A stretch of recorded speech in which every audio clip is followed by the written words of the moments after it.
Salut les gars, j'espère que vous allez tous bien. La prochaine Coupe d'Afrique des Nations risque d'être vraiment exceptionnelle. Et pourquoi exceptionnelle? Parce qu'elle se jouera en fin d'année entre Noël et le Nouvel An.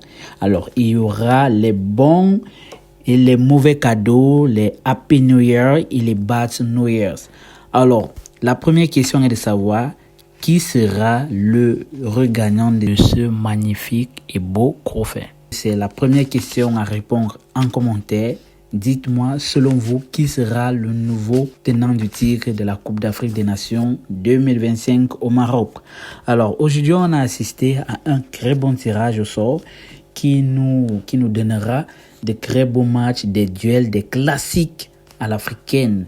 Parce qu'il y aura des rencontres excitantes déjà en phase de poule avec les différents groupes du groupe A jusqu'au dernier groupe. Je pense que c'est le groupe du Cameroun et le groupe de la Côte d'Ivoire qui est le dernier groupe.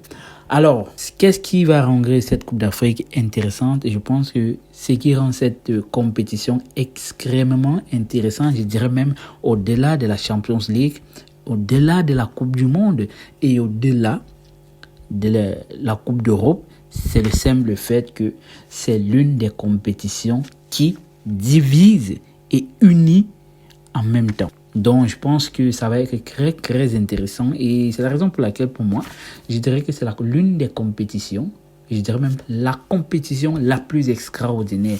Déjà, d'abord, par la ressemblance de trophée avec la Coupe du Monde. Alors, sans tarder, nous aurons comme match d'ouverture déjà parce que il faut rappeler que le groupe A, qui est le groupe du Maroc, ce n'est pas un groupe facile déjà parce qu'on aura un match d'ouverture.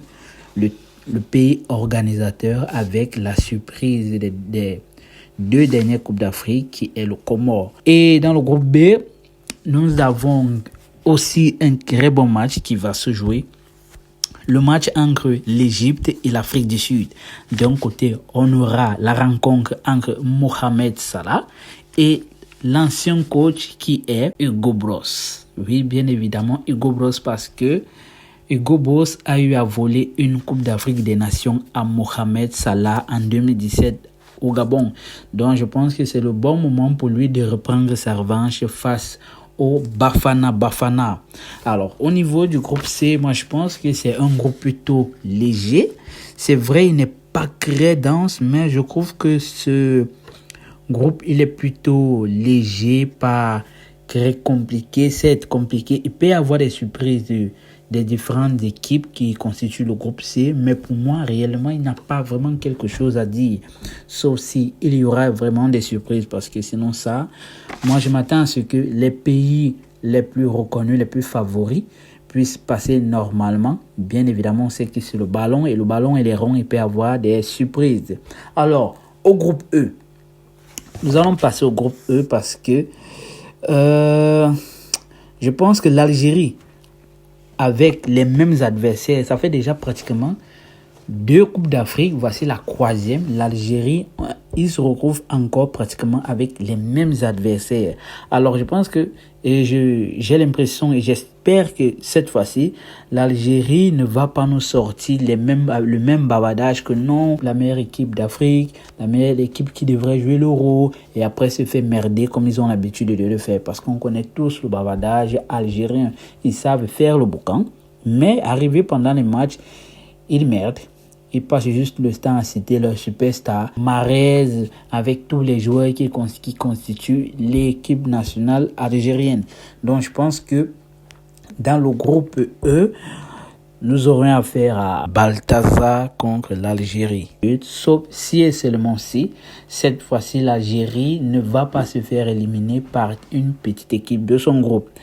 Et aussi, c'est là où la compétition devient très intéressante. Pourquoi? Parce que, comme d'habitude, il y aura le choc des titans, en fait.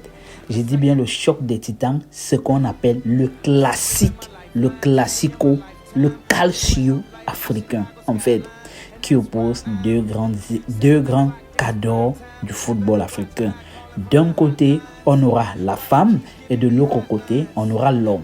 Pour mieux expliquer, d'un côté, on aura la Côte d'Ivoire de Didier Drogba et le Cameroun de Samuel Eto'o. Alors je pense qu'ici, il faut être très attentif parce que c'est là où tout va se jouer. C'est là où on verra l'ampleur, la qualité d'organisation de la Coupe d'Afrique des Nations. Parce que là, il devrait y avoir des restrictions. Je pense qu'il devrait déjà avoir des restrictions dans les réseaux sociaux, déconseillées au moins de 18 ans, déconseillées aux âmes fragiles, déconseillées aux personnes émotives, car ça va péter, surtout sur le plan structurel, parce que vous savez bien, chaque fois qu'on parle des rencontres Cameroun-Côte d'Ivoire, ça va dans tous les sens. On aborde le domaine structurel, on aborde le domaine économique, on aborde le domaine politique, on aborde le domaine social, on aborde le domaine musical, on aborde les infrastructures. Généralement, à la dernière Coupe d'Afrique, il y a eu ce petit clash. Dans mon pays, il y a la poussière. Dans ton pays, il y a la poussière. Chez moi, il n'y a plus la poussière. Dans mon pays, on a les ponts. Chez vous, il n'y a pas les ponts. Donc, je pense que cette fois-ci, avec le choc des titans, ça va vraiment aller très vite.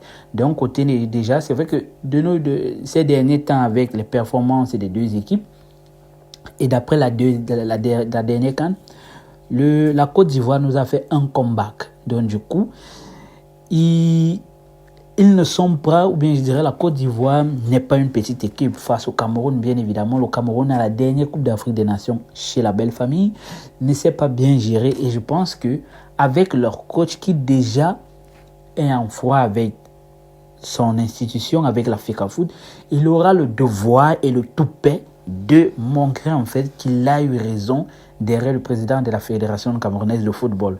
Donc, je pense que ce match qui sera vraiment tonitruant, ce match qui nous promet beaucoup de ferveur dans les réseaux sociaux, dans les rues, dans les différents pays et même en Europe, le classico, le classique, le calcio de l'Afrique, Cameroun, Côte d'Ivoire. Donc, qui sera le nouveau gagnant de ce mignon, beau, sexy et magnifique trophée qui nous promet des beaux matchs, des classiques, des classicos, des calcio. Alors, c'était tout pour aujourd'hui. Et comme vous savez, aimer le foot, c'est comme aimer une femme. Surtout, une femme courte.